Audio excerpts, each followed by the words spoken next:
Actually, I wanted to start off by saying, the thing about life is that the moment This guy being deep for no reason. I'm not being deep. I just actually want to introduce myself to this video and to this circumstance that I found myself in. Bro, you're so black that you even wipe your face first before you talk. No, I was wiping my face first because it's a spectacle people thing. Yeah. After you take it off, you just, wow. So the thing about it, it's like when you're dancing, right? Yeah. And then there's no criteria to your dances. Yeah.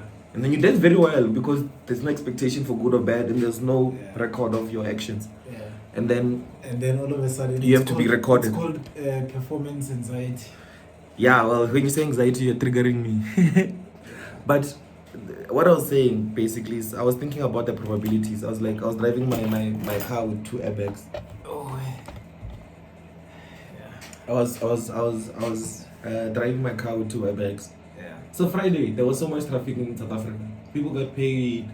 Even the ones that normally don't drive anywhere had money to go places. So replication was that thing. I took the N14 out of Pretoria via Broederstroom. We via that lion place there all the way almost till Harties. Yeah. And then I came back via Randfontein, got enjoyed. And I realized when I was driving, I was thinking about the probabilities. And I did probability, by the way, in high school as well. I didn't think. Well, that one, to be honest with you, I think that one was more of a study outcome than you actually learning about probability. It was more of a That's always the worst thing. Yeah, you don't get to the amount of accounting I've learned outside of the curriculum. Yeah, it's insane. It is, and I think most of the time they try to bring this information down to a summary of things generalization. Basically, they have to explain it to anyone and everyone, and obviously we're not everyone and anyone, even though we are part of everything. So I was thinking about probability, and overestimated. By the way, we don't even over or underestimate it. I don't believe in probability to begin with. I believe in binary. Is it either 0 or 1?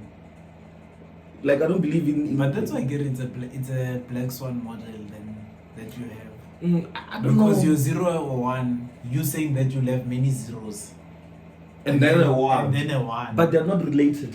But now the thing is that is then what probability and randomness would capture. Probability will capture the fact that it's not zeros. It's actually 0.1, 0.1. Like it's a little bleeding, a little bleeding, a little bleeding, a little bleeding until I get that. You either die or you. As a principle of probability for sure. But I don't believe in 0.1 or 0.9. I believe in 1 or 0. Yes or no. Yeah. Because I was thinking about it, I was like, no man, I drive a moderately unsafe car. Is that a 0 or 1? That one is a 0. If I'm putting on the criteria of safety, but 0, immediately you get in, something would break down. No. Okay. I don't think so. Okay. I don't think so.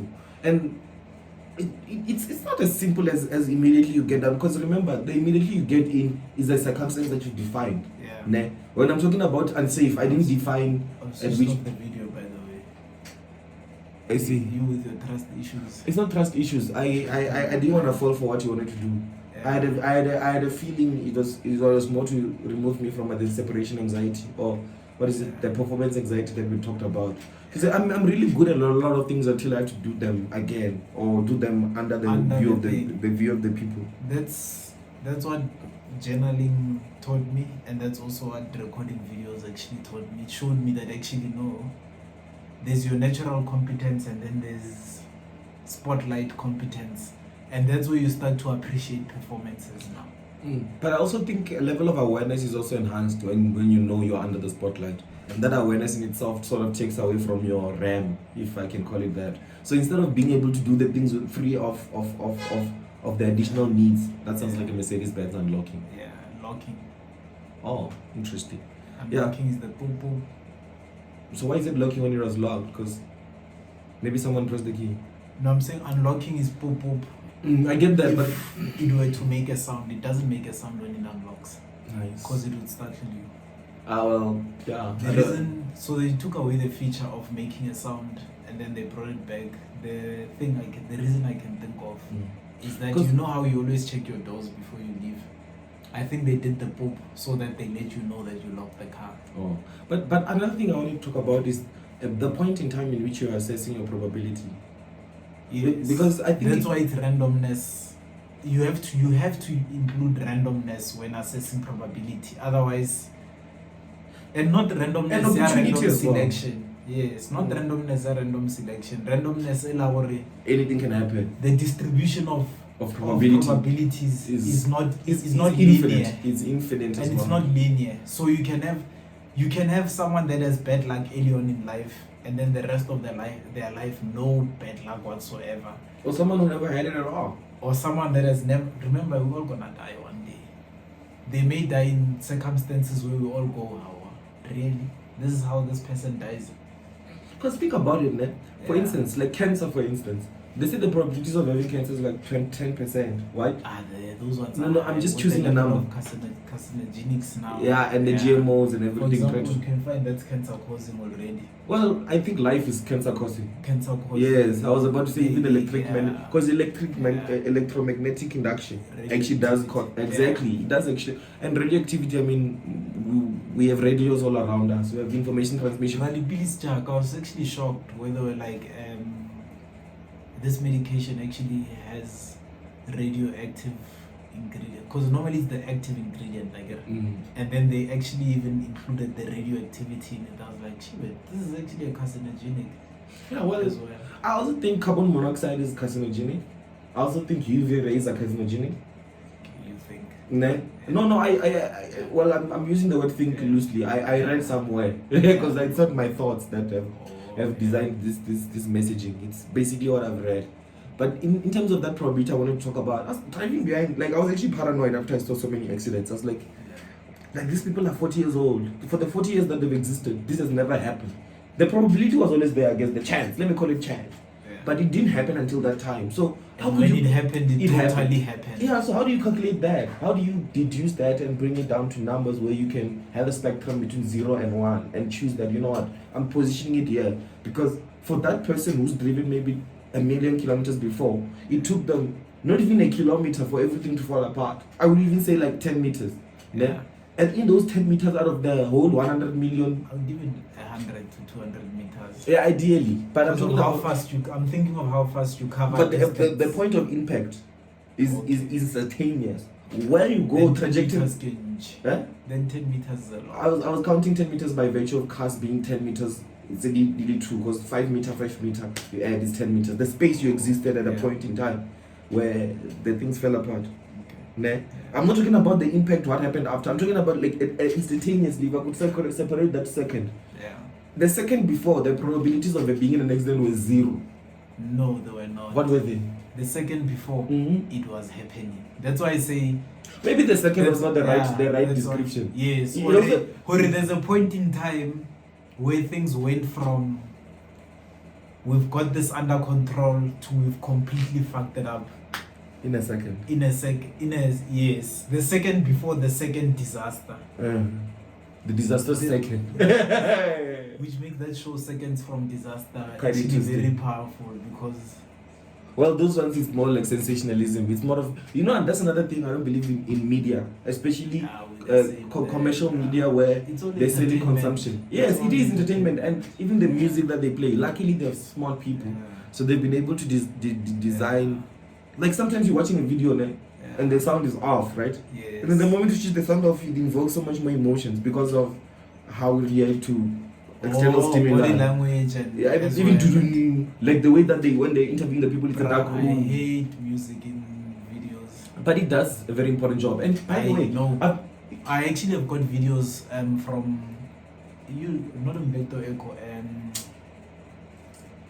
man, who's this guy that Ruben interviewed?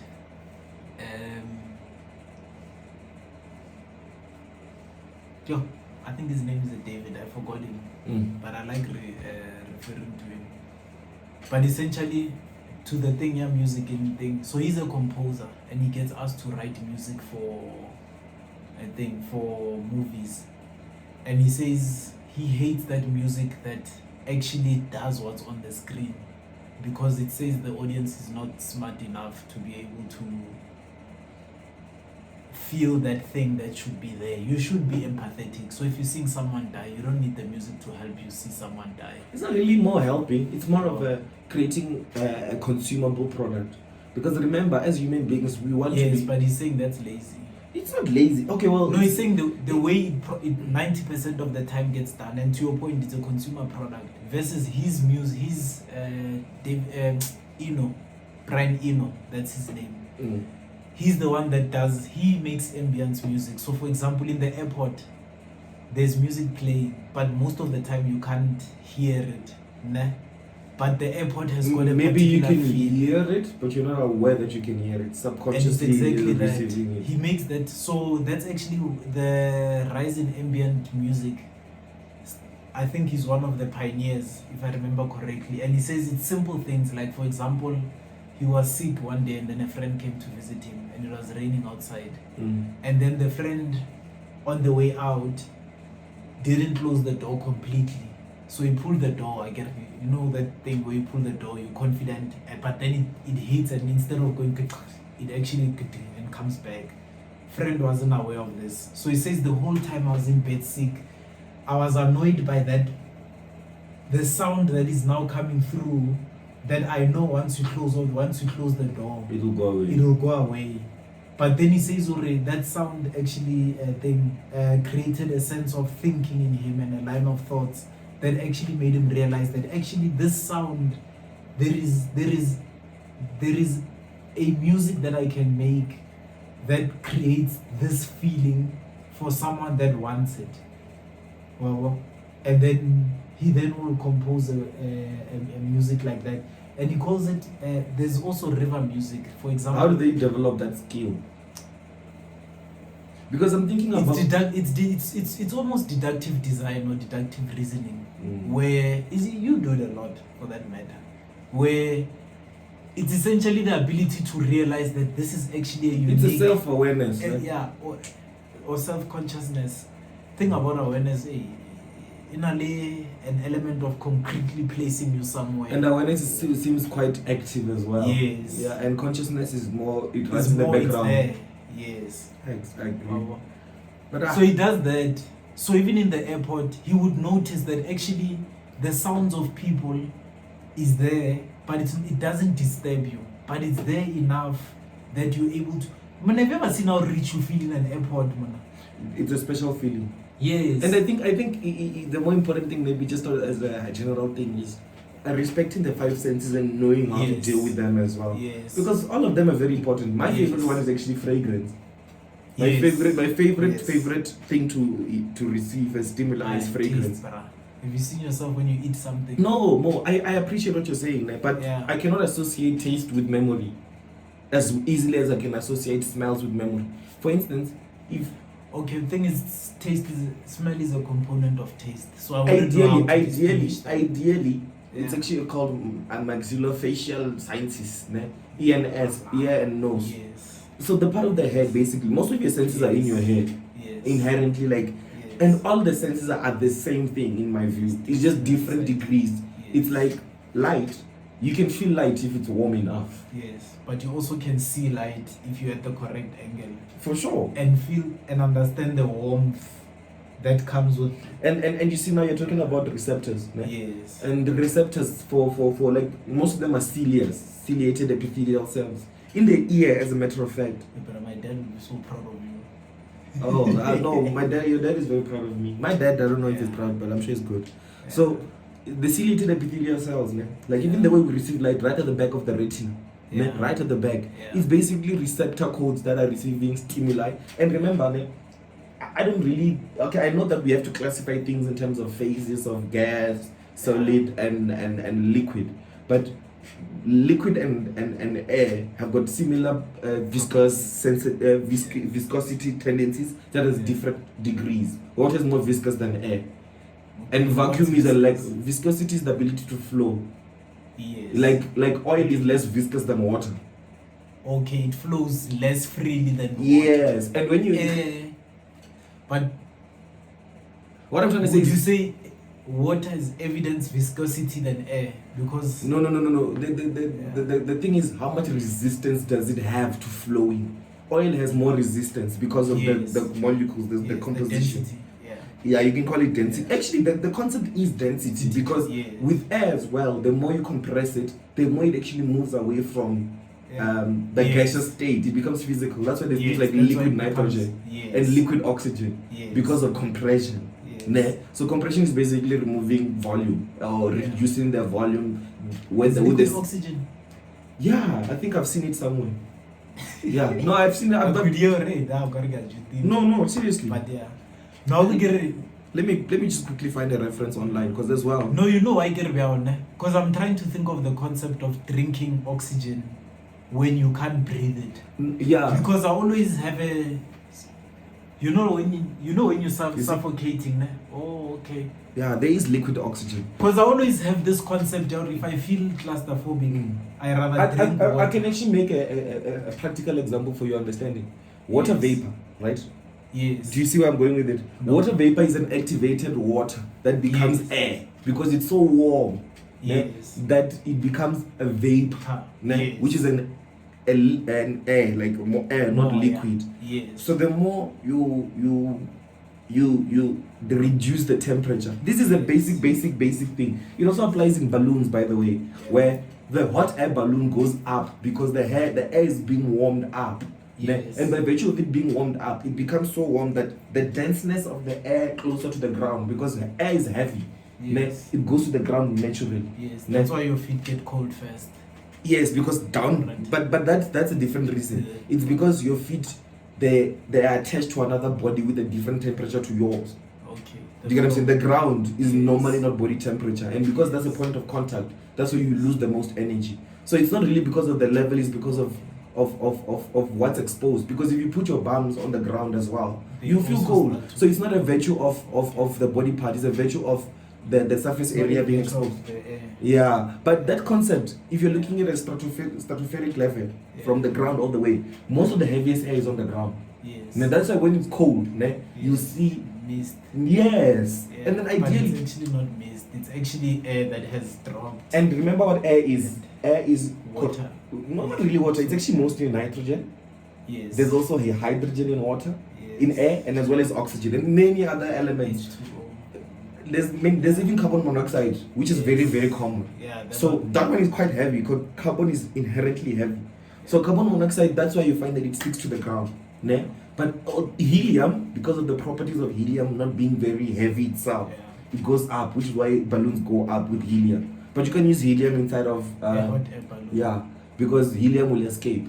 Ne? You need because that hot air balloon has an opening at the bottom. Yes. Ne, the helium will okay, I hear what you're saying. The Yes. helium will.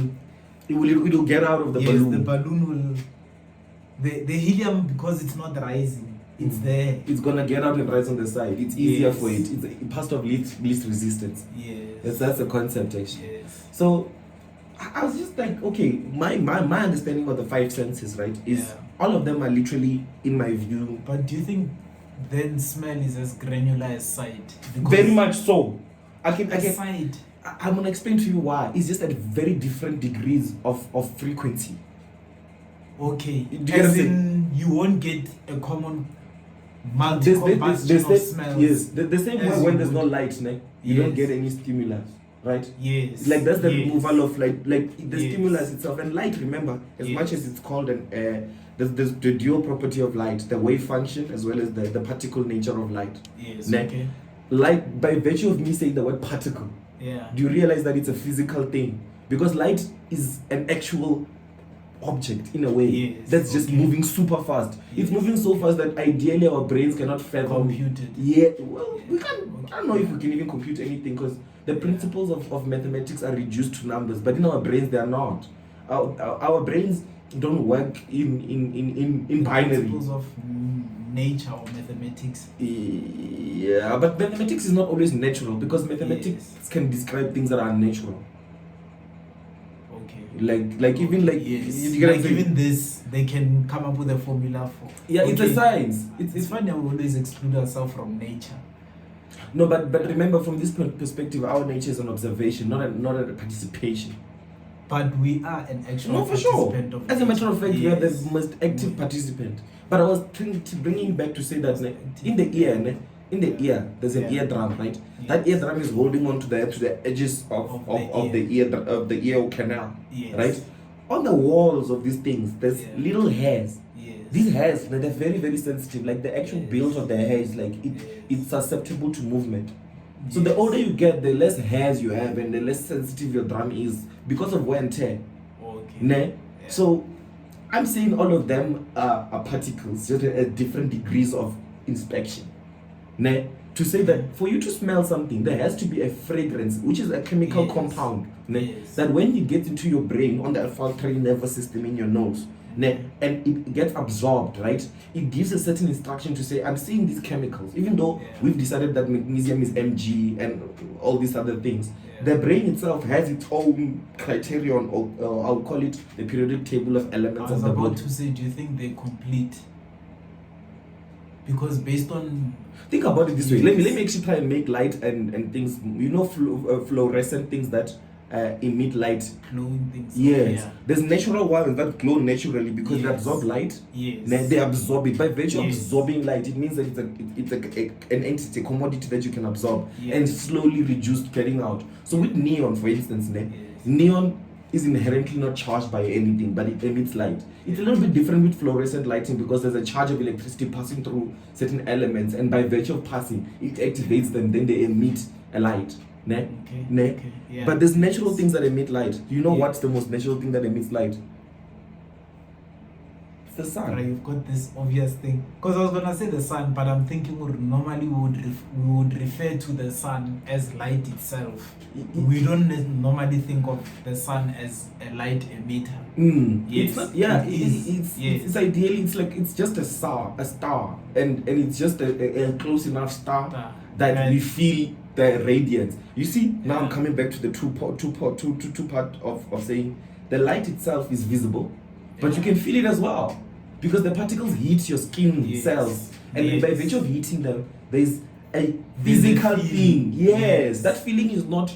It's not your body getting warm. It's light actually harassing you. So it's basically the law of conservation of mechanical energy. To say that energy cannot be destroyed or created. So it gets transferred. Getting resistance against your body. So ideally the light is breaking down your body. The same way when you're cooking. It's just that the fire of and cooking. that's why you evidence it mostly like we leave washing on the washing line. If you leave it long enough. Over time you will see that it has decayed. It degrades the materials. And that's because it's constantly forcing itself trying to get through, and the darker the object, the more light it absorbs because of the wave nature of light. Yes, and that's unlike light. That's why white would reflect the light. So in other words, if I put a white towel there and I put a black towel, the black towel will suffer more. The black towel. Man, now my question is, will it suffer more? Oh yeah, it will suffer more. You know why? Because I was gonna say, will it suffer more or will it evidence suffering more? No, but it's actually not it's evidence. Suffering more. It's actually the fact that the black absorbs more light. It reflects. It's called Snell's law. The law of refraction. Where basically it goes and sight is quite complicated. Because the lack of light does not mean you can't see. It just means there's no stimulus that you're receiving for that thing. So do you see how I linked heat and light together? And which is why you've seen the augmented reality glasses.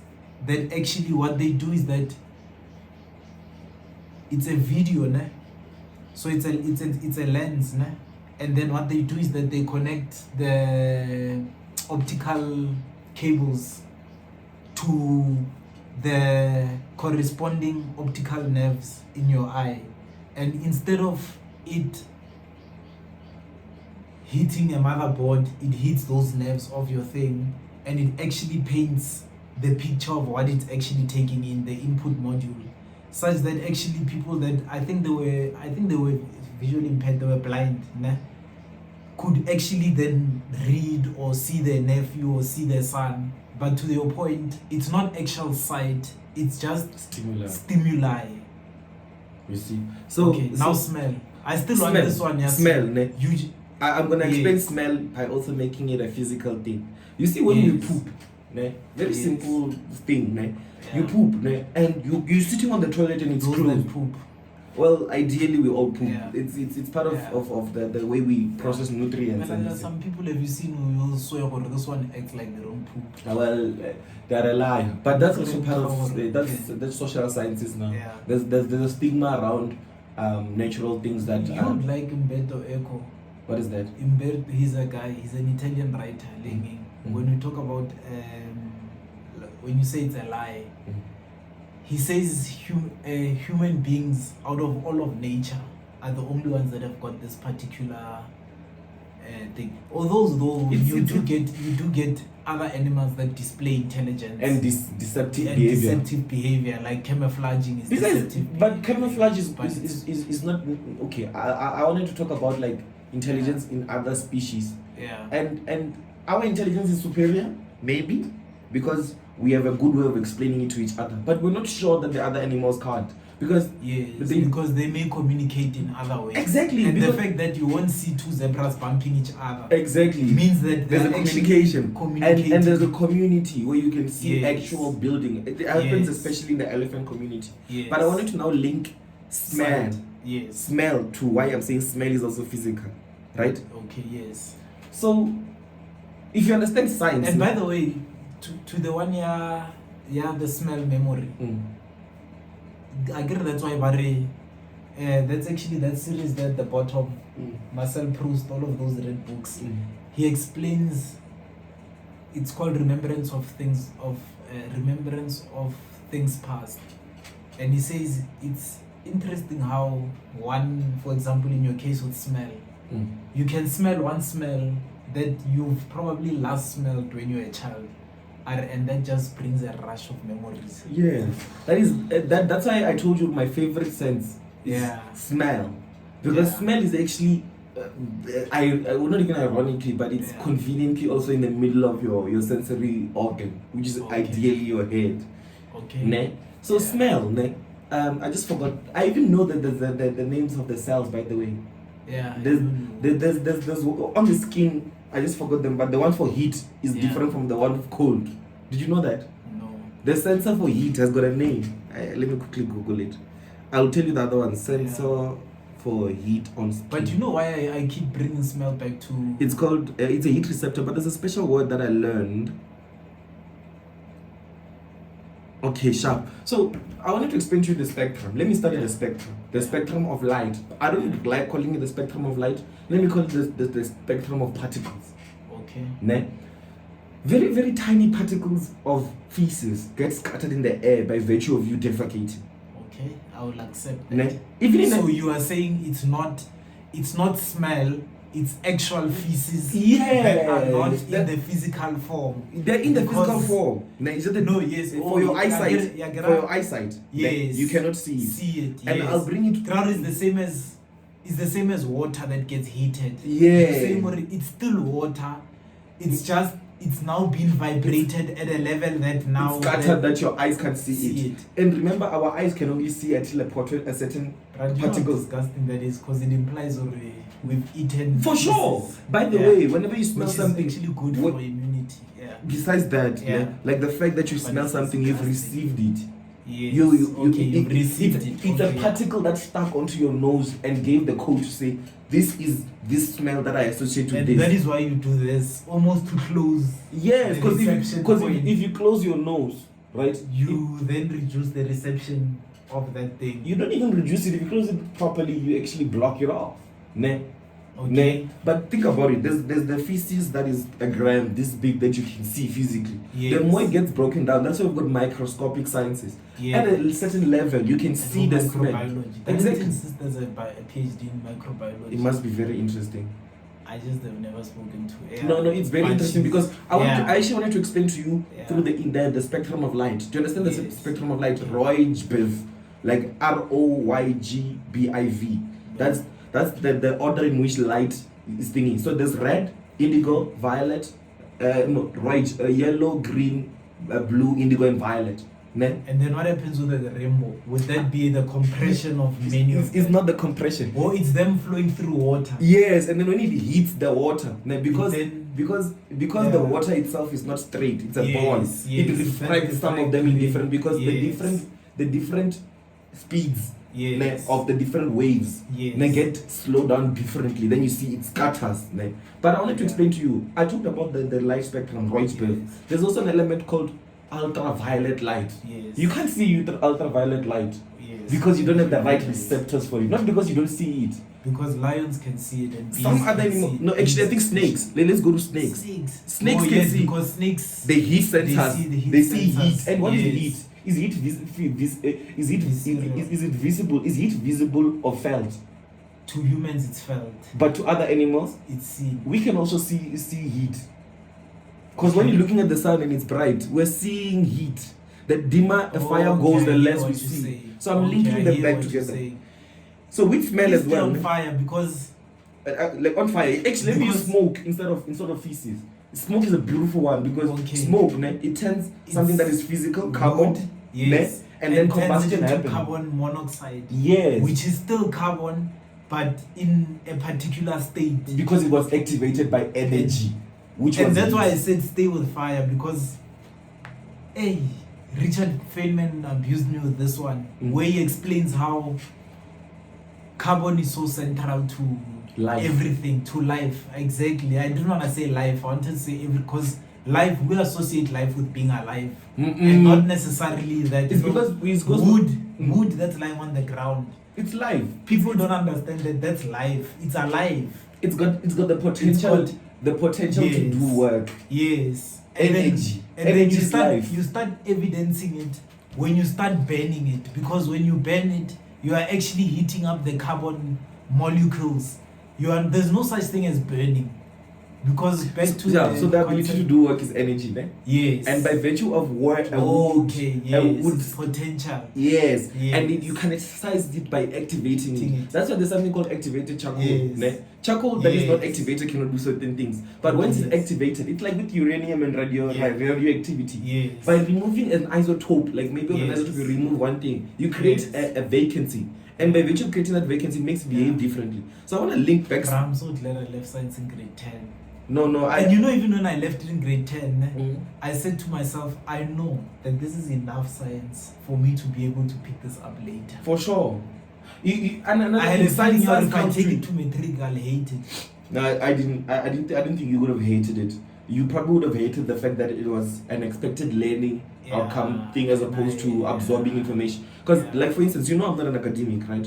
Yes. I'm not, but I have the ability to achieve academic goals because I understand what you need to do. But over and above understanding it, I also try and make it real. So I wanted to link smoke, literally smoke itself. There's two types of smoke. Okay. Not two types, actually. There's many types of smoke depending on what you're burning and the composition. But the one that I think fire. The fire in wood. It's very basic. Because remember, wood is also made of water. Because the plants, by virtue of photosynthesis, they absorb water, sunlight to create energy. You see what I mean? So they're breaking down those elements, and all of it is just chemical sciences. It's chemical science, where the composition of wood is probably it's actually called organic sciences. Yes. Organic science, it's they end with 0H at the end, OH, the alcohols and stuff. Okay. Yeah, ne? Okay. So different. And when it gets exposed to what's special about the organic part? Organic in other words, is that is that a distinction between chemistry and no, organic part is the fact that it's alive. Actually, we're talking about life. Organic is in the sense that it has the ability to form part of the process of life. Organic sciences. Or living sciences. Yes. The science of their life. Because there's also the science of the dead, which is rock sciences. Rocks are dead. Rocks are dead. You can't even burn a rock. You can't even get energy out of it. You can heat it up. You can. And when you heat it up, you're actually feeding energy, but you can never really burn it. So you're not really heating it up. It just takes in it absorbs energy and has the ability to absorb it. Yeah, but when it's wood, it doesn't absorb. Wood actually burns, which is reacting, and there's an element of water as well. And carbon monoxide, if you know the formula, it's CO. And actually that's why wood is wood and rock is rock, because and they're all made of carbon, by the way. 100%. That one I 100%. Because even a diamond is just compacted carbon without other things. So wood is the carbon. Is the lazy form of carbon, or not even the lazy, the first form of carbon. Yeah, because if you keep wood long enough, it becomes cold, and you put it under pressure. Yes. Now when you put it under pressure, from coal, it becomes Already coal is a state of a rock. And then if you continue, it putting under becomes pressure. a rock itself. And then what is that rock called? Under a lot Before of we pressure. get to granite laning, I'm Graphite still going to and diamond. Because I know you want to get to diamond. Get to the point, because Yes. diamond is the best arrangement of carbon the thing is, when I get to the point, you've already gone through this. Whereas now we think, there's a diamond and there's wood, and we think, those are two different things that No. occur Independent, differently. no. We don't think that, no, actually. And even coming to that, I'm gonna come to it. It's called, and what you're talking about now is actually Yes. carbon dating. That's why I was about to say, what's even funny as I'm even saying this is that A it doesn't tree is a young carbon, Yes. a diamond is an old carbon that has been under pressure for long. and even that, a tree is a young carbon relative to diamond. For sure. But if you take, as we're talking about wood and fire itself, Mm. a tree, in the sense of fire, is the oldest carbon. And then when you go back to, it then goes back to an atom. And those atoms compressed, then they rearrange into carbon monoxide. They then become wood. Yeah. And then, which is why energy can never be broken or whatever. Energy cannot be It created. just continues. It's carbon all the way. And you know what energy is, right? The ability to do what? Yes, the ability to do. The rate at which that is power. The rate at which it's done, it's power. It's Yeah. power. How much? And now I'm moving into movement, but I want to understand torque and power. Okay, torque and power. Torque is a turning force. Power has nothing to do with direction. Because power is measured in watts, right? Yes. Ne? So there's actually a meme where you say, do you know the SI unit for power? Then you didn't hear me correctly. You say, what? And I'm like, correct. I just had to put a dead joke in there. But in essence, in essence, yeah. So I was trying to link smoke with physicality. That's why if you have a roof, right, and you make a fire in here, that you assume that the carbon monoxide is a gas. Over a while, the roof becomes dark. Why? It's because smoke is physical. It's just that when it gets there and it's no longer feeling warm, and there's an object that is burying it from going into the atmosphere, accumulate, and then it becomes physical. So it's just physical at such a level that you can't see it with your naked eye. And I'm gonna go back to the ultraviolet. Oh, so smoke doesn't turn things black. Smoke is black. Just accumulates. Yeah, smoke it's is just black. that when it is loosely collected, and then they call it ash. Is white, and then you see, they call it ash. So I was talking about the light spectrum. I talked about ultraviolet light. Which speaks to language itself. For language is actually trying to summarize. It's the social science. Yes, language is trying to create. It's like rules. The reason we call ash and not smoke. It's actually called accumulated soot or something like that. Yes, and I was inside of a chimney. I fucking hate it. Yeah, it's a soot in a chimney. Yes. Interesting that soot comes up in my life twice this week because I have to clean plant decay. And it's soot with SOOT. Ne? So SOOT is the physical smoke that is now gonna What's SAUTE? SAU sort. Yes. Saute. That sounds like a cooking principle. To saute something. Let me quickly Google it. Saute. Yes, saute is fried quickly in hot fat. To saute. Okay. It's a cooking methodology. Okay. The soot SOOT is a combination of thingy. Okay, it really was spelling because of the pronunciation of soot. It's not like loot.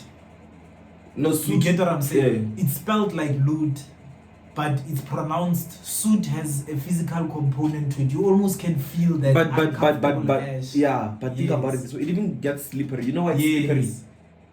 Because it's because of water. Yeah, and it's not even stuck on. It just accumulates. And the covalent bonds between smoke are not strong enough for it to be solid.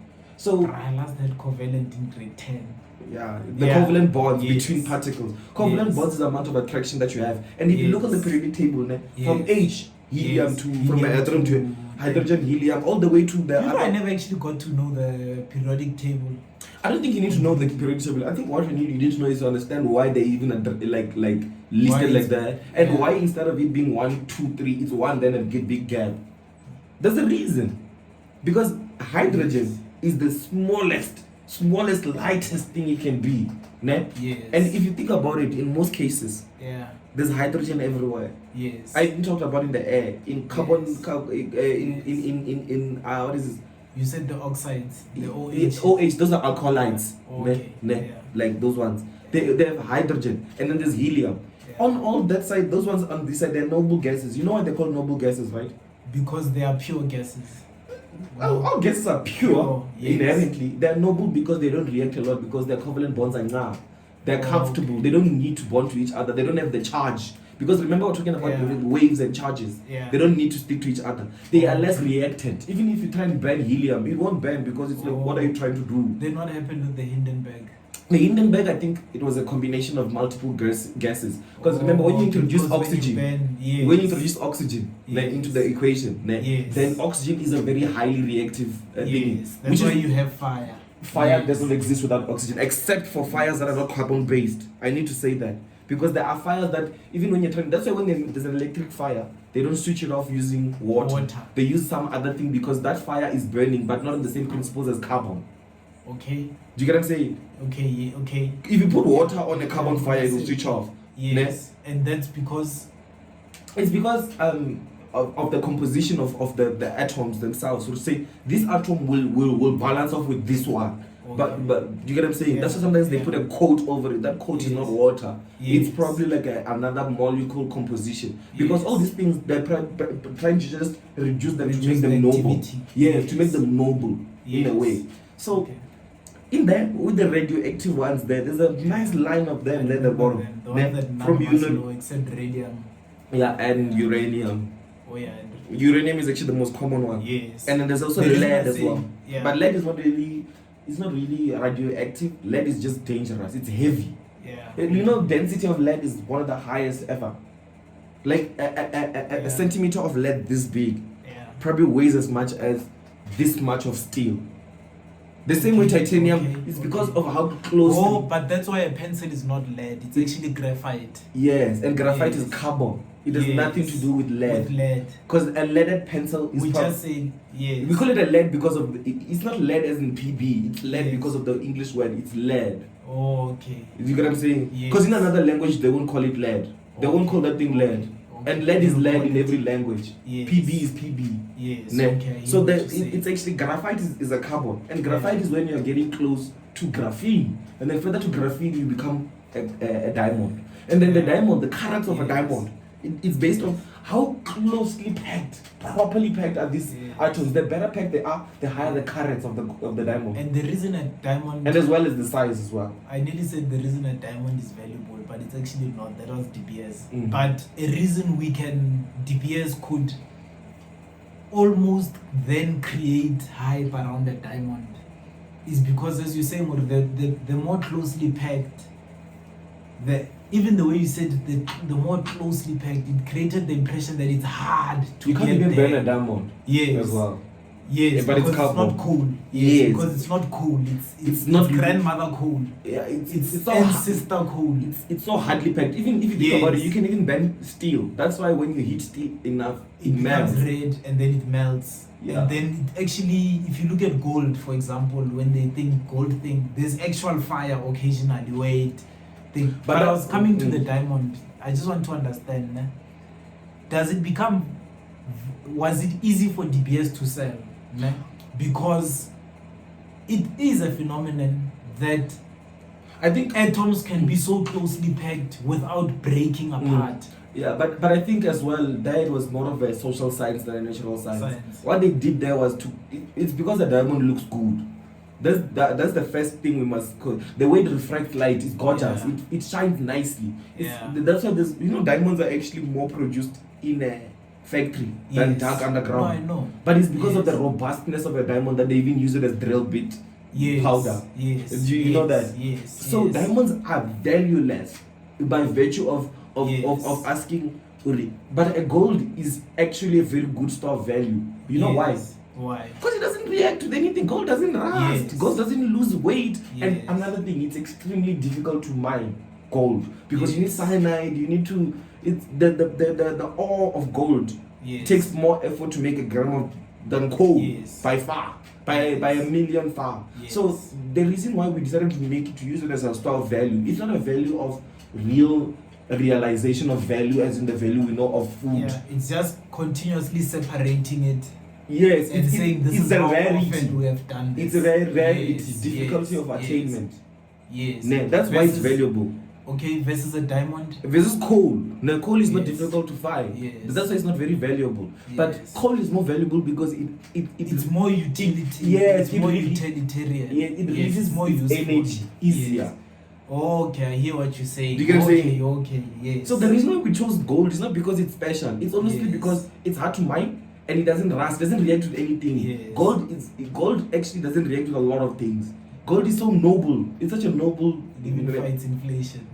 That's how, and that's not bringing it to an economic science, but from a physical science or chemical science perspective, gold it's lazy. Yes. Gold is a lazy metal. You can't even really you can't even solder gold that even in economic sciences. If you invest in gold, it's a lazy investment. Theoretically, it's a lazy investment, even though it's safe because we've created money. It then has made gold and and this is more up your alley. Yeah.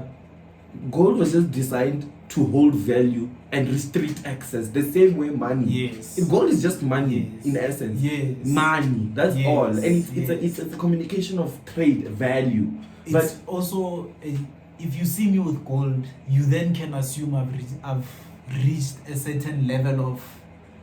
It's not even assume. Skill, yes. I say assume because remember, gold. I agree it's like degrees. Degrees are an assumption. Of knowledge. Yes, it's an assumption of knowledge. That's why I get assume. It's an assumption of skill and expertise. For sure. Yeah, well, but gold is more of it's a gentleman's agreement. That's the value of gold. Yes, it's a when I see it, I must respect. And you know why I actually need to bring this into context. You remember the day I wanted to come and make my comment. Still contrast it with diamond, but diamonds are not valuable because they are they're abundant. Yeah, in other words, diamonds are there. Yeah, they're easy to get. Gold needs to be processed to become gold. Because you can find a proper diamond uncut, perfect. But gold, when you get gold, you have to refine it and remove the other elements. Remove it from the rock. And the gold, you never find it illy-wild. Flakes, yes. You find gold with other elements. Minerals. But diamonds you can find one because it's already compacted. Yeah, and then gold will have plutonium, will have other titanium, all the platinum. I was about to say even platinum. Yes, in gold all those things are there, but because we're not mining for them. Yeah. But remember, and gold has another value. Sorry, before I discredit gold altogether, gold has got a value in electronics. It's very good for chips.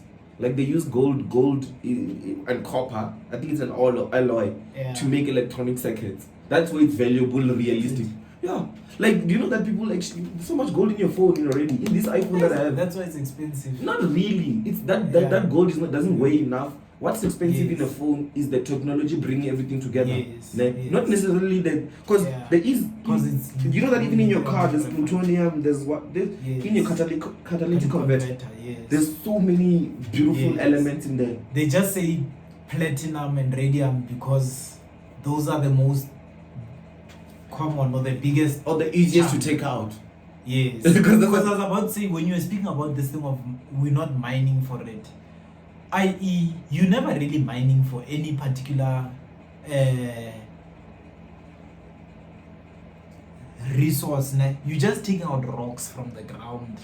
And then ore. Yes, I think they just it's an ore body, yes. Yeah, and then you break it down and then you just say you remove what you want. Yes, you say I'm now happy to take this from here. And then you throw away everything else that's valuable to another man that's been in this industry for 40 years. And then he goes and finds the other elements that he needs. Yes. Yeah. And then everybody in the mining community continues to take what they want. So you see, and by the way, it's ironic. For example, God vibranium. Vibranium agrees vanadium or vibranium. Vibranium sounds like something I heard from Wakanda.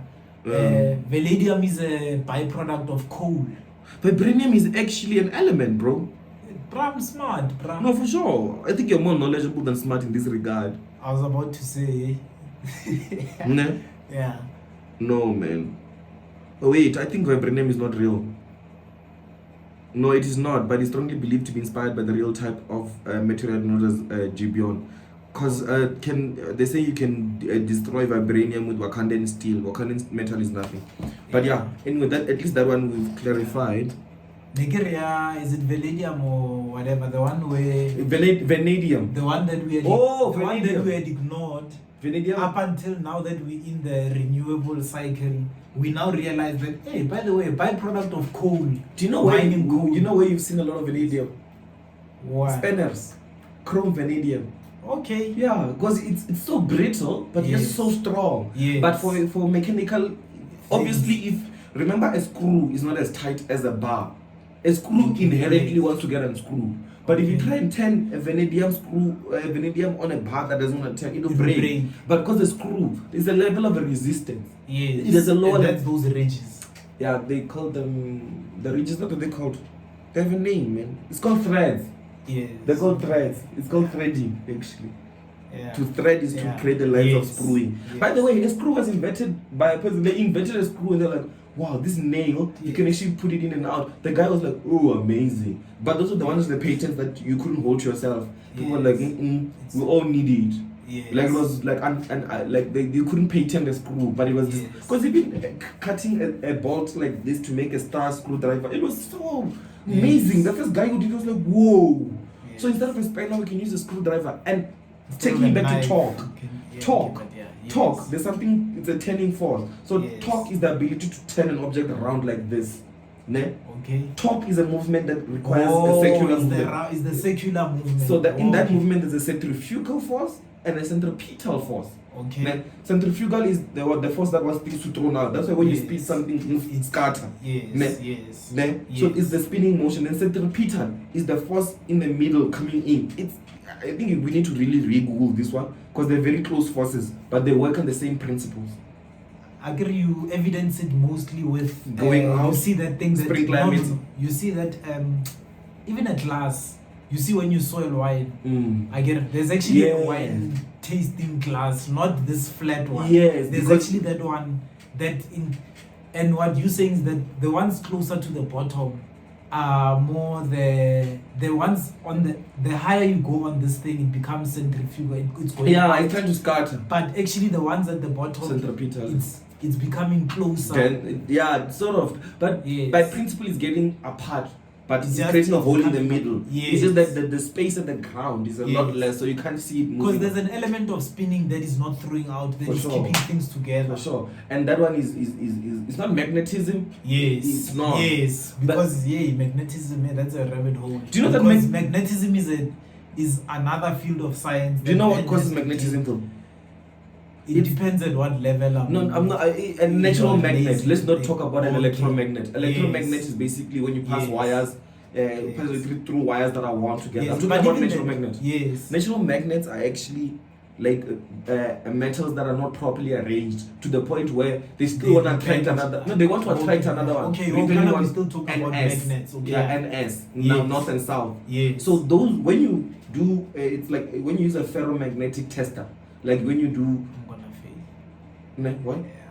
No, continue. Okay. Just don't on me, I'm doing a lot more science. No, but it's another thing that I want you to also unlock in terms of your APC process as well. Yeah. When I was doing avocados the year I passed my APC, I didn't think of it as an accounting thing.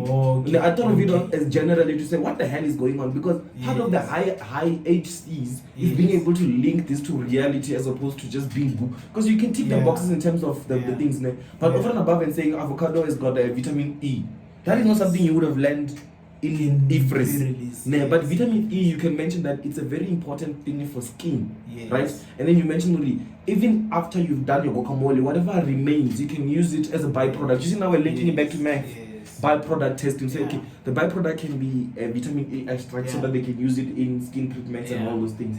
So let's get back to the magnet. Okay, so a magnet is basically a piece of metal with things that are not arranged correctly, so they want to stick to the next one. That's why if you heat up a magnet, things get aligned and it stops being magnetic. I've never known that about heating up a magnet. If you heat up a magnet, which is why more than heat up a magnet, I've had magnets that I leave outside. and then jiggy, they no longer stick to each other. Not as well as they used to. Oh, it's because it gives the atoms an opportunity to arrange in a straight line, and when they do that, they're no longer magnetic.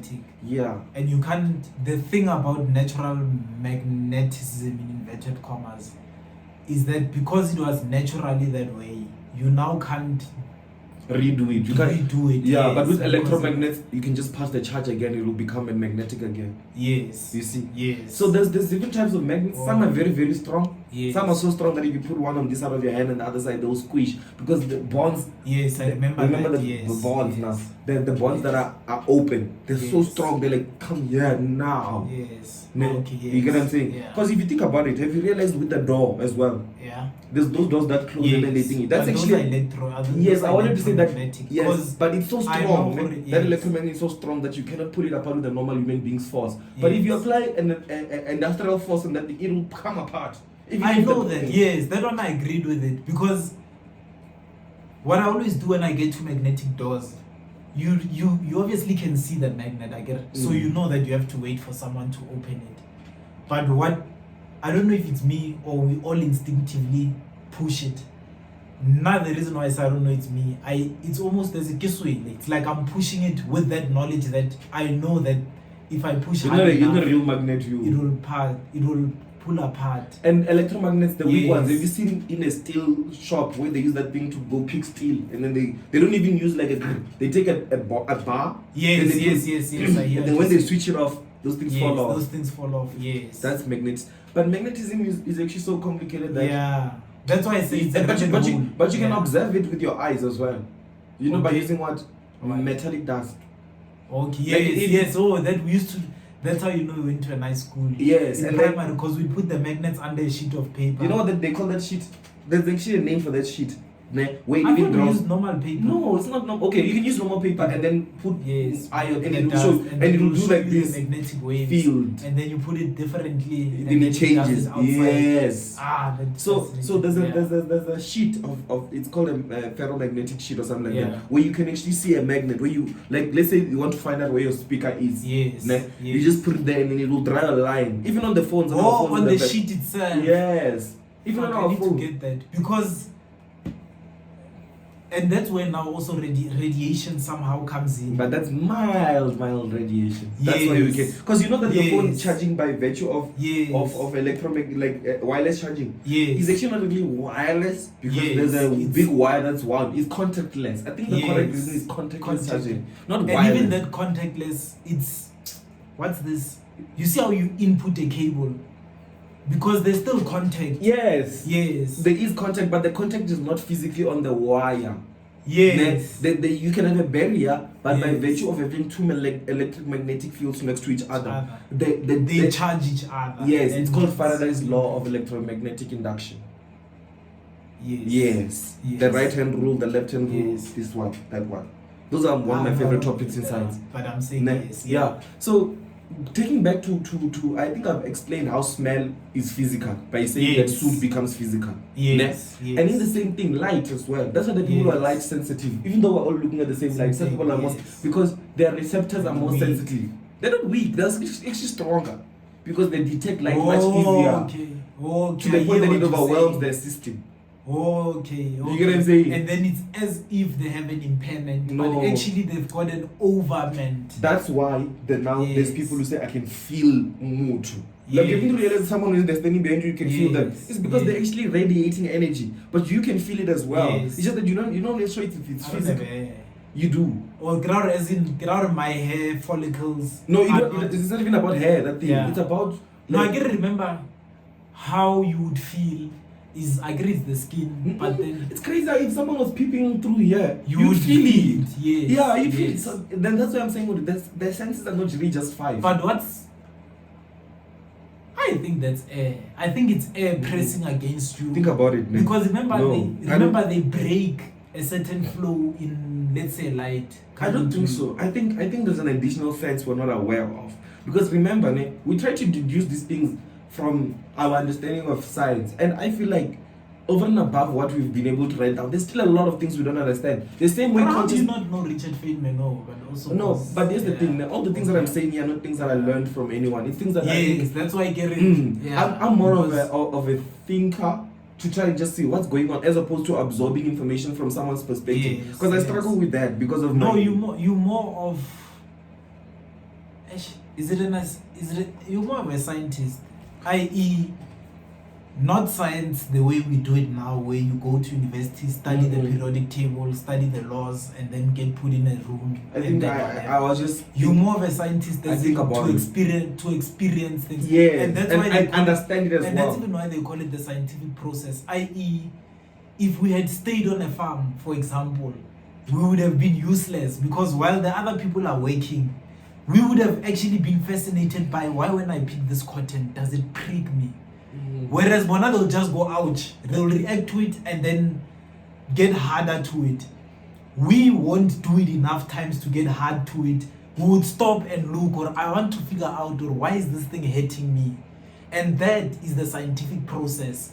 And then you then start playing with, so what you would most likely do is you would move around the plantation where you'd pick mature cotton versus less mature cotton, but for the sake of understanding why is it that certain plants prick you less than other ones, and then start even deciding on which slaves are already predestined to become the best slaves but die early versus the useless slaves that will that's now touching on a very important scientific principle called natural selection, by the way. Darwin's life. but so in other words, and this is why they say religion versus science. The reason some people they say science, if you destroyed all of the books, they would be rewritten again, because it would still be reobserved. Because science is absolute. Science is true. It's perfect. It's true. Theoretically. Not even theoretically, physically and realistically. But remember, we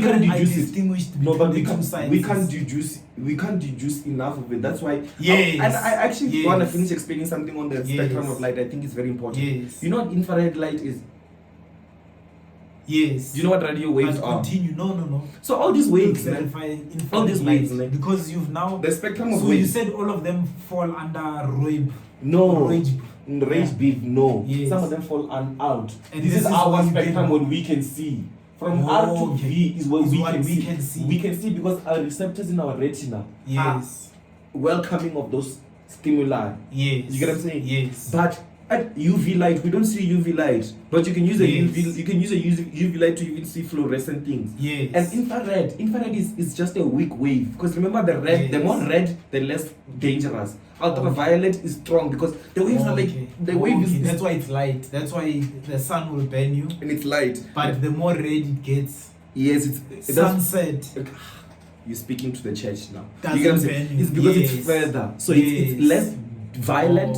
It's more the red side. So ultraviolet is dangerous. It's so dangerous that it can even. That's why things get out in the sun. It's UV light. It's not actually not even the light of the sun. It's the light that we can see. And above UV, there's another one. Okay. It gets stronger and stronger and stronger to the point where it becomes radioactive. Oh, so radioactivity is. Radio is waves. Don't even move away from that radio. I was telling my little brother when we were driving from Polokwane, I actually want to buy a ZZB box battery. ZZ2. Yeah, ZZ2 battery, and then go to my sister and then actually let her show Mpo that she can make a radio. Yeah, because radio is in essence just picking up. Not even picking up, transmitting. We're working more on transmission. That's why there's radio receptors and transmitters. So I wanted to bring it back. You know, radio, when they say and that's even why we would say radio waves, because you've tuned into a certain I'm gonna explain that to you properly now. Actually spoke science. I'm gonna explain that one to you now, but I need to start at infrared. Yes. Remember in a couple of years ago, like 10, 12 years ago, we used to put our phones together like this to transfer information through infrared. We used to think it's before Bluetooth. Yes, where there was like Even a remote, the remote on your TV. Yes. The remote on your TV. Yes. No, that one is a Bluetooth remote because you don't need to look at it. Oh, yes, because actually I did connect. Yes, that's a Bluetooth remote. But actually, when you say that, because I remember there was a period where with that, because Darlington and another Samsung, we would walk into bars and then we'd quickly change the channel to Liverpool. Exactly. Because there's a infrared sensor, which is the basic. Now Samsung still do infrared. It doesn't. It does it crazy. Huawei did it until even today. It does it. My Huawei that I lost used to be able to change things, but I want to explain. I think I'm gonna lose you on this one. I want to finish the radio. I want to finish the radio. My mom asked me what you call. I think laughed at them because they know it all. I want to finish the radio one. And this is something I read in a book. Okay, yes. So, which is huge because you barely read. I read that was the page that they said, go read this and see. I'm like, this is amazing. So after infrared, then it becomes radio waves. Radio waves are weak, right? Yes. They're weak so much so that they've never caused cancer on anyone. That's why aerial is so sensitive. You have to make sure the aerial is getting the waves. You have to try really hard to get the waves. So when they say, you remember TVL and yes, those words, you tuning the wave receptor. So listen to this, ne? Okay, yes. You know when they say a Metro FM 90.7 megahertz? Yes, it's a certain frequency that if you dial into that frequency, you can hear. It's the same thing with walkie-talkies. They all have to be in the same channel for them to be able to. So when they say they're selling you space on a bandwidth for internet, they're selling you a specific range of waves. That's why they say 88 to 107. That is the range that we've chosen for radio in South Africa. Because there's still other 108 going further in Japan. And then also, that's on the frequency modulation. And then on the AM. And then why would Talk FM be at 92.4 or that's Metro FM, but let's say 96.4 and Classic FM be at 106? Is that just what they bought? Yeah, that's the bandwidth they bought. But the crazy part, they easily could have bought if it was available. They could have bought any other channel. Okay. So it's not necessarily that 106 it's better or worse. No. Is a smoother wavelength. Yes, I'll say it's smoother, but that doesn't matter in radio because in that frequency, the levels of smoothness don't make a difference. And then you ask yourself, why is YFM 99.2 in Pretoria but 100.2 in Joburg, for instance? Why? Yeah. It's because the radio tower altitude. No, that's not even involved. So what happens is they transmit it at 99 from the station. Okay. Then that station sends a radio signal to another station. At that station, you might find that 99.2 has already been taken by another station. So they retransmit it on another channel. That's how it works. That's radio. So theoretically, actually, I can connect to Gagazi FM here, not using internet. Yeah. On the radio. Yeah. If your area is sensitive enough, you just be able to receive the signal. And remember, radio signals don't travel far. By naturally. So there has to be a lot of them close. Yes, that's why in Limpopo, you notice Capricorn FM is different from the one in Gauteng. Because Gauteng is transmitting from SABC in what? In Auckland Park. That radio tower is just so amazing that generally in Gauteng you can transmit as far as possible. But in Limpopo there's not that tower. That's why you find that every tower is got a different frequency modulation. But when you say Capricorn FM here is different to Capricorn FM there, what's different about the difference is the frequency that they are transmitting it at. That's all. And your cell phone number 07123455. They give it a frequency portion on the that's why you find Barry. Okay, the MTN tower, it won't recognize your cell phone because it does not have that frequency listing. Okay. Yeah, they don't give the rights to that access.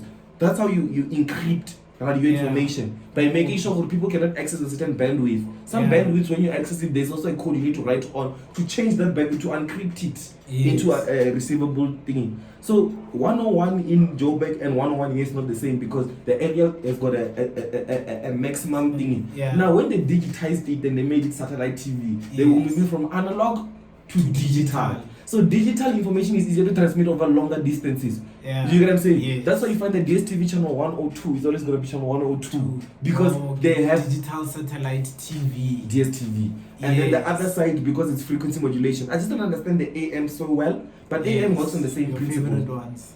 AM, they're not really my favorite because in South Africa they're not so much. I don't understand them that well. But they usually, if you go your favorite ones, as in I remember you being fascinated by FM and AM. For sure, and I figured it out. And Yes, it and took you me figured it out, took me yes. one reading. I don't even think you have the book, but Yeah. it's Chizima Rola's book. No, I don't have it. When you told me you had Marola, I watch him on YouTube. Yes. The way that guy is smart. That guy is. I don't think To say smart is an understatement. He's so and disrespect, because that guy got all the PhDs for everything that he wants to say. And then you know what he did? Yeah. He explained it like he's explaining it to a feather dust.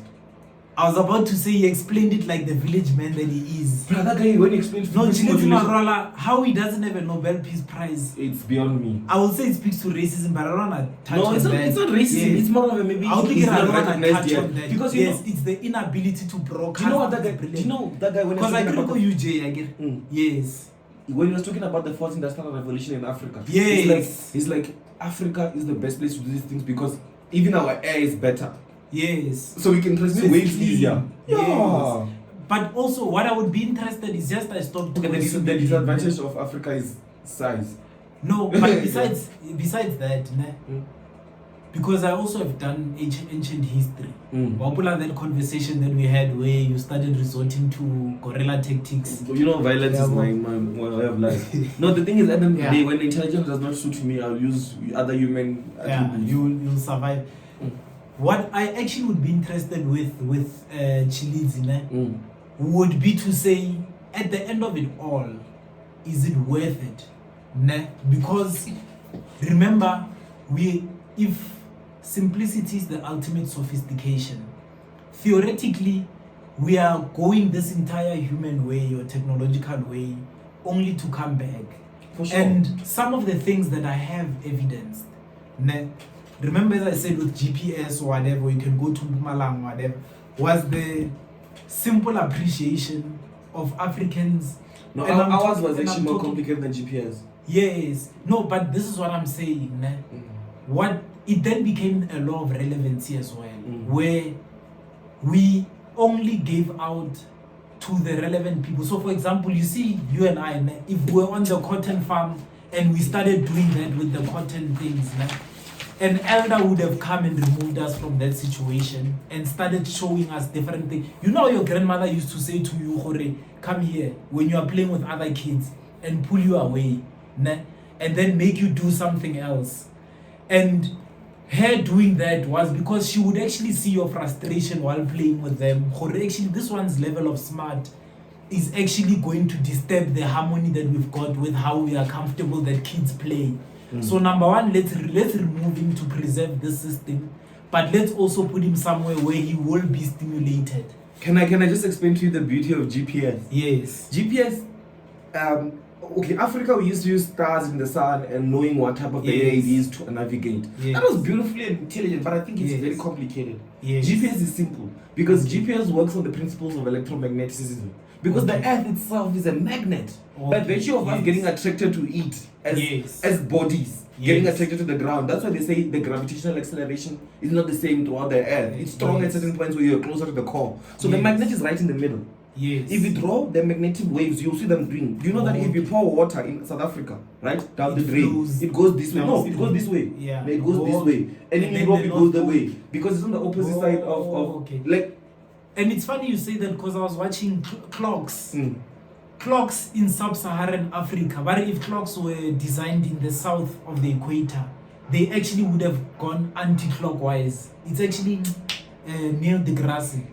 The black guy. Yes, the black scientist. Yes. So that's essentially what you're explaining. Because of the magnetic waves. Yeah. Or in the South Pole, the thing, and then or hence the Capricorn of Cancer and the tropical Cancer, the equator and the equator and the other ones. So the GPS works on this principle. To say how far are you from this wave that you are now 22 degrees up. And have you seen GPS coordinates? Yes. 22, negative 22 east, what? I did the correct geography. Yes. You get what I'm saying? Yes. So if GPS works on that principle of saying how far are you from that line by by meters and then they use degrees of movement. Here, Yes. it's actually 90 degrees. Okay, not really 90, I think it's 45, but I'm not sure. I stand the corrected. slanting of the earth? Or Yeah. Well, no, the slanting is more of a. It works more on the climate than it works on GPS, because GPS is isolated from what orientation the earth is to the moon. That is not relevant. Okay. What is relevant is here in the middle, you are at 0%. Zero degrees. Yes. So if you are right at the equator and you pour water, the water will not go that way, or that will go down. Just go straight. Yes. But if you are here, because of the electromagnetic waves of the earth, it will go there. Because remember, water does not attach to anything, and it's also charged. Water is charged. It's got a charge. That's why it goes this way or that way. So with GPS, because these guys are so smart, they even decided another line. That line, they just picked a line. They said it's called Greenwich. Yes. It's a town in London. Meridian. Yes.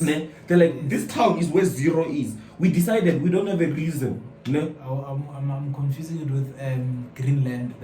Greenland is further west. Yes. Greenwich Meridian, remember the GMT, yes. Greenwich Meridian time. Yes. So GPS is actually a measurement of time, assuming that the Earth takes 24 hours to go around. And that's not really a true assumption as well, because it takes a lot longer. Yes. That's why there's leap years. That's why every 4 years they have to adjust and say, let's go back. Yes. And back in the day, it's called daylight saving in America. Where after a while, they have to reset their watches. Because and they all do that actually. Not anymore now actually. No, they did it now recently in England. Oh. Where they were like, now we are going to...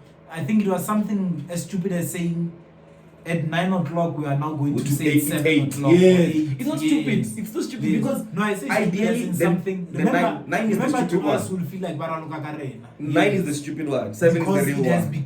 It has deviated from the Greenwich Meridian.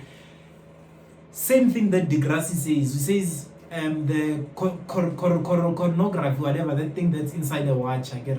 And if you were to go out at sea, you wouldn't come back and reset the watch. No, they actually gave you a formula that every day you would, because it adjusts every 3 minutes. That's how either turbulent the sea is or the fact that you are traveling is, such that if you were to go back on land and readjust it, it would be the wrong watch. Must I tell you also another reason why? Yeah. On water, you can slide through time zones. On land does not move through time zones. And that is why, and that's because on water. Yes, that's the it's coming back to the electromagnetic, to say on water. Because you are floating, you're not anchored to anything. When time moves, you can move a little bit as well. But on a solid piece of land, like the mass of the continent, you have to adjust the time, because that thing does not move. It's not floating. It's fixed to the earth. And the earth itself is, and the earth is not really round as well. So that also, it's buoyed. Yeah, it's like a rugby ball, but this way. But that's because of spinning. Yes. So the spinning compresses us, but it must place the equator. Yes, so the distance from perfect. Centrifugal, not Peters. Yes. So this one here and this one here, it's longer than this one. Yes. Do you get what I'm saying? And that's because of the spinning motion. It's continuously spreading us down. Well, not really continuously. It stops after it reaches reaches equilibrium. Yes. When it reaches equilibrium, doesn't split anymore. If it does split a little bit, and you know what happens when it does that? Tectonic plates move and an earthquake happens. Okay. And those tectonic plates moving, it's atoms realigning again. Yeah, because of electromagnetic. So this thing is spinning fast. Now we have to let go a little bit. And then when tectonic plates meet, they do this, it becomes a mountain. When they do this, it becomes a gorge. Like when they're splitting. So in the Pacific. And that's why you have mountains underneath the ocean. Mountains are everywhere. By the way, a continent is a mountain. Yes. It's just we're on the top of a mountain above water. Yes, and on a flat mountain. Ideally, it's not flat. Yeah, isn't it? Yeah, it's like Table Mountain. It's flat. It's as flat as Table Mountain. Yes. Because if the world were to increase the water levels by 3 kilometers, Table Mountain will be flat like a continent. Is Table Mountain special because... No, it's special because it's gorgeous. There's nothing scientifically special about it. They just saw it, they're like, oh, dope, nice. That's all. There's nothing special science-wise, nothing at all. It's just beautiful. That's all. Like there's no you know why they call it Table Mountain, right? Yes, because of the table, and when the clouds that's it. Like a cloud. That's all. Yeah. There's no the reason why I say that is it not a natural phenomenon that it didn't happen in other areas? It happens a lot as well, by the way. That's what I wanted to It happens a lot. It's not special. It's just that there, because when they came here, okay. Because you can imagine how many other mountains you've seen where not that they have a top that is flat. You've seen them when you're driving to Limpopo. Even in Pumalanga, many. As a matter of fact, on the mountain. You get what I'm saying? That one where people do rituals on. Yes. And I think rituals as well come back to science to say maybe there's an electric field. No, there is. If you look at the Dogon tribe in Senegal or Mali, it's there in the north, they actually identified the Platons, the star series, and they actually live life in a way that when you turn 30, you actually are able to plot series at a certain point. But then remember, we don't all turn 30 at the same time. I get. So because of the difference in overlapping gaps, whatnot, there comes a time where, for example, let's take Adi. You would be able to then know that when Adi is 30, we're gonna be able to see series. And as a result, you would start preparing Adi. Yes. You would start preparing Adi for that particular ritual because he is going to be in the perfect position to actually execute the set of rituals. That even your mood. That's why women have got periods monthly. That thing is actually timed by the lunar. moon. Yes. It's timed with the stars. And that's why it keeps changing a little bit. Because no month is perfect. Yes, because no month is perfect. It's just ironic that in our own culture we call the moon Mwedi. All right. You get what I'm saying? It's just like Mara, look at the word month.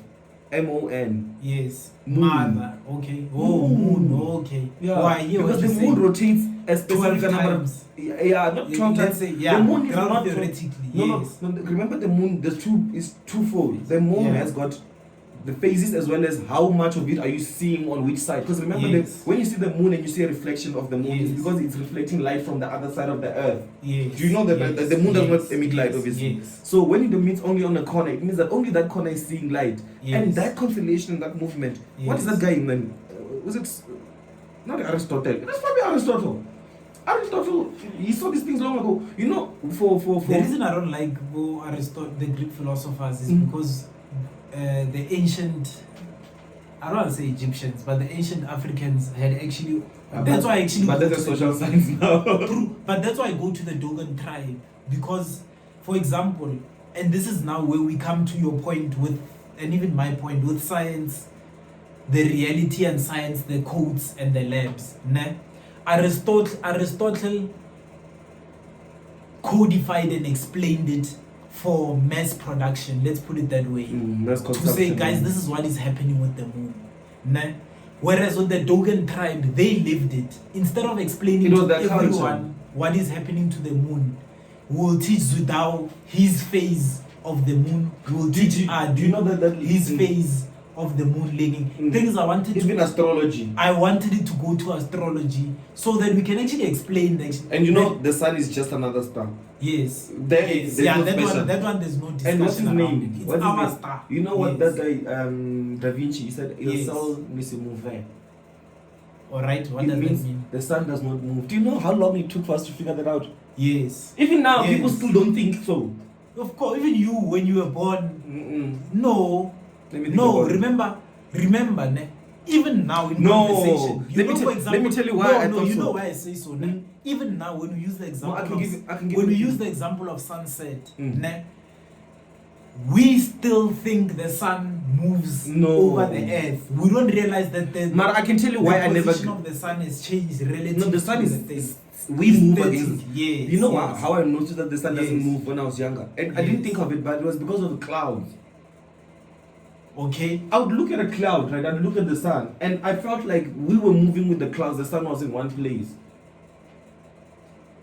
Do you get what I'm saying? The clouds were moving with us because they are next to us, but the sun was not moving. We were the ones moving. And I used to lie down and look into... I was about to say you probably figured that lying down. Yeah. Because standing you can't figure it because out. Also standing you're looking at a perspective. Yes. And there is a certain... There is a certain positioning. And by the way, I learned most of these things in an encyclopedia before I was even done in primary. Because like even when they said that if you put a stick like this, based on the way that it shows that the sun is not moving. It's us that is moving. If it was the sun that was moving, the dial would move differently. And it's logical. I just can't explain it. That's why I say everything is intuitive. Let's not say logical. Intuitive. That's a better word. Yes. That's why I say you probably had to have been lying down to understand that thing. Astrology, the reason I want to go away from astrology is that I can't imagine if all the stars were moving, they would always be in the same place. If you know what I mean? Yes. Because the three sisters, then, yeah, yes, the three sisters are always three sisters. Yes. If they were moving, yes, they would probably become 5 sisters but or 2 that's sisters. true. They probably then start becoming a community, a Or even- choir. They wouldn't even have been able to Yes. identify those stars. Yes. But astrology is complicated because that one it touches on spirituality, and that's one concept that I struggle with a lot. But this is now where all of the components come together. And that is why astrology was a sophistication. That is why I didn't want us to go to Aristotle and even Da Vinci. I allowed that Da Vinci because you spoke Latin and I thought I'm inferior there. And I wanted to go then to the ancient historians. When we put it all together, remember, we are moving, right? Our ancestors, and when I say our ancestors, we're not even talking 500 years No ago. one was wearing a suit. Yes. No, I don't even want us let's deal with, that's why I say I don't want to go 500 years ago. As early as my grandfather, even now my grandmother, I was telling Umpo, she gave me a pumpkin, I hope my mother cooks it. She gave me a pumpkin and I said to Umpo, do you understand the level of intelligence this lady has? Is so far superior to your intelligence by virtue of how attuned she is with the elements of nature, i.e., she can step out in the morning and sense that let me go get a jersey or let me leave a jersey, whereas you would look and you would guess and you would try and figure it out, and then you go on your phone, but your phone has let you down before, and then eventually make a decision, and then say, for example, end up saying, I don't rely on, these things are unreliable, right? Yeah. Whereas with her, she almost will never get it wrong. Coming to the ancients, that's why I said I don't even want us to make them naked running around in the bush. I want to use my grandmother today who is dressed.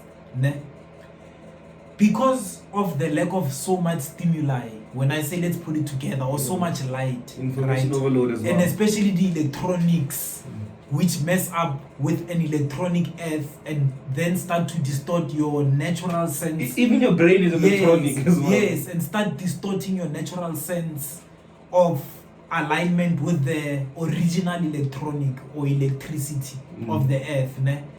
She's able to more readily understand night patterns, because since we move and the night doesn't move, it means that certain pictures of the sky over a 365 period have come over and over and over and over and over and over and over. But because you were on your phone, you couldn't see it.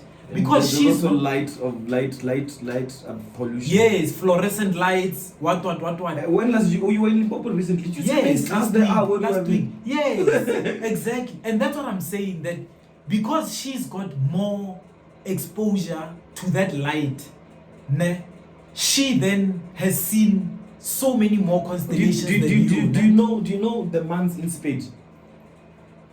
Some of them go Yes. And the reason, and I know, what I'm saying, August that's why I started. No, Pando is January.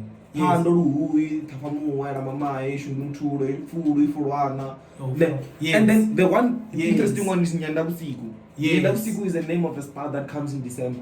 And this is why I wanted us to go to astrology. In other words, our way of life had, in other words, it's just if I ask her to explain it, she might not be able to. But if I observe her, I will see that this person actually follows it's a circadian rhythm again. This person is following a certain pattern. But now what starts happening, remember, and this is now where you come in with your smell and also your other senses. Remember, with your eyes, with her eyes, she would see a certain constellation over and over and start understanding that, oh, okay. I don't remember, for example, I asked her when was I born? She said, I know, you are one termer. But I know what she probably can do. she can link me to my grandfather, ne? By virtue of the similar traits that we have. My grandfather was also born in July, on the 31st of July. Star signs are a thing. Yeah, exactly. So, what that star sign is, ne? It's what were the stars looking like? You know that actually that's what happens at Rolls Royce. I know this is up yes, early. Yes, I remember. They do the constellation of the day you were born on that starry light. I've posted a video about that. I'm sure I watched the video. And I'm sure that's what you're bringing back to. Yeah, I watched it because there's actually a guy whose watch, right? Yes. And the constellation of the day was born. Yes. Because this is whenever that constellation repeats, it's the luckiest day of his life. Yes. Yeah, because and coming to the spirituality of thing, let's for now remove spirituality and religion. Let's keep adding elements. So we're starting with the side one, where the constellation, the way it looks. That's why, for example, my grandmother won't remember my grandfather's birthday or birth date. But what she will do, hey. No, we're almost done. It's 12 now. I want you to study. And I must take this one to the airport. What she will do, she will start, in other words, she starts going through a process. Once this one's birthday starts, this one's birthday is next, this one's birthday follows. But what started... It's also how they can tell when you're pregnant, the day you're pregnant. There's a science to them. But the thing is, I want to finish it, got the horoscopes. And it said, this is when you then get fascinated and your thing kicks in. ADHD. Yeah. It kicked in already. I've just been fighting it the whole time. I know.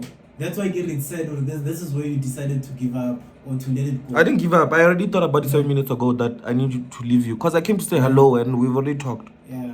And I also know, essentially, we've already reached your point where when the minute I said, let's put it all together, you already understood that, okay, he's going to bring in light, sense, taste, wara. But Wawana, the same way the stars would repeat, do you think we get new wind? Mm-mm. We might get wind that has never come here before, but there's no new wind. Yeah. So all of those things, by virtue of them, and that's why I watched an astrologist explain why star signs are a real thing. He says on the day at the minute, remember your first breath. Remember you are an amphibian up until you are a water body up until the day that you breathe. And then remember what's the first thing that you do that doctors look for. They look for that first breath that you take. That is why when you do a proper astrology chart, they will ask what time were you born.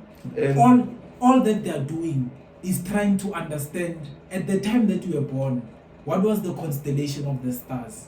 What was the wind patterns that were flowing through the air? What was the light patterns that were flowing through there? What was this that was flowing through there? Based on that, because everything else is static, we are the ones that are moving. They can then say that it's algebra all over again, or quantum mechanics for that matter, where they then say that given that this was your starting point on this equation, let's call it an equation. And it can't be random, eh? Yes, we therefore can calculate. This is why math has 3x plus y plus n. Let's now calculate at n. What will be the constellation and how will it likely impact you? Remember, you are part. This is why I say we shouldn't separate human beings from nature. We are part of nature. But we can separate. If you breathe a certain compound. If you breathe. I'm kidding. That's a good one. Yeah. If you breathe, you have to. Oh, you wanna make it brighter and brighter. Yeah. Infrared. That's UV light, and then the darker it's getting, that's red light. I don't know. Yeah, I can't say. Yes, and then that's beyond the black. You see the red light. Did you see it became red when you got close? Actually, and that's what you just told me.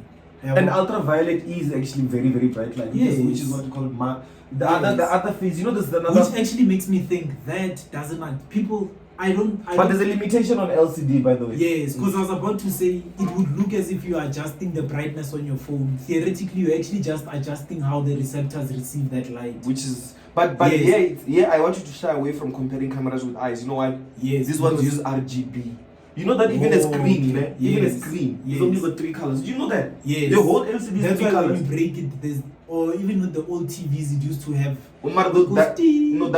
different because that was analog. This Yes. is digital. But I wanna finish the point of horoscopes, bruh. Ne? I'm not gonna let And you I finish. know I want to frustrate you. understand- And I know you understand it by now. Ne? But still, that is why, ne? Because everything else is constant, we then can say that forget Zwidaho. We are not talking about Zwidaho. We are talking about if this was the compound of elements on this date. Let's calculate the compound of elements on this particular on another date. date for the same person. And then if we put a person in it, bruh, 60 to 80% of us, cold makes us less happy. Light makes us less whatever. Do you like the cold or So- do you don't like the cold? It- Do you struggle with the cold? I prefer the cold because I can do something about it. Heat is just Oh uncomfortable. no, that's not because of your star sign. Because Yeah. I've noticed people born around June, July, they Yes. struggle with the cold. Then there's us. I don't struggle. For example, my mom had to ask me, Rosa Parmasukis. What's up, Parmasut? Mo, I've always been